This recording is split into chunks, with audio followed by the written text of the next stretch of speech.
Ito ang GMA Regional TV News.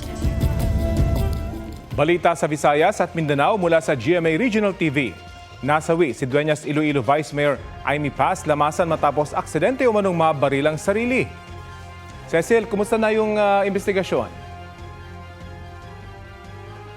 Rafi, hinihintay pa ng pulisya ang resulta ng ballistic examination. Hindi rin isinasantabi ang ibang posibilidad. Ang iba pang detalye nasa balitang hatid ni John Sala ng GMA Regional TV.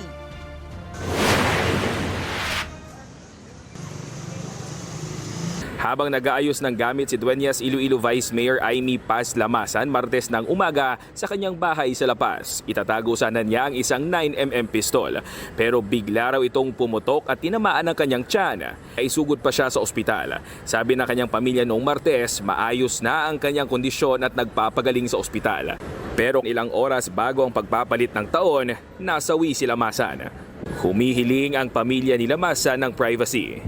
Diyan nagatinawag sa amon nga nagahibi sa telepono nga waay na nga si Vice Mayor ay mikit kasakit man sa pamilya namon subong New Year pa sanay na lang kami ni anay wan lang anay subong do silent lang ang pamilya namon subong.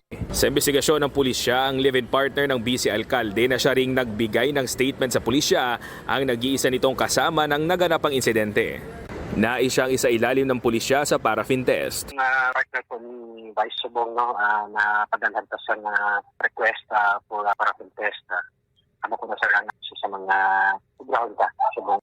Hindi raw isinasantabi ng pulisya ang posibilidad na may iba pang anggulo bukod sa accidental firing. As of now, ang accidental firing ang isa sa mga dako nga ginatutukan no sa bahin sang kapulisan. But as we are saying nga sige pa man i-follow up naton. So in case nga may mga ebidensya nga mag-surface otherwise nga ma-consider kita sa ibang nga anggulo, sige pa man ni kay padayon pa ning pag-imbestigar naton. Hinihintay pa ng La Paz PNP ang resulta ng ballistic examination sa 9mm pistol.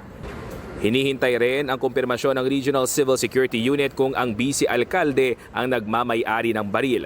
Si Dueñas Mayor Robert Martin Pama nag-abot ng pakikiramay sa pamilya Lamasan sa pagkamatay ng vice alkalde na itinuturing ani ang kapatid. Sinusubukan naming kunan ng pahayagang live-in partner ng Vice Mayor na nagtatrabaho sa LTO Central Office at dating OCD Regional Director sa Eastern Visayas.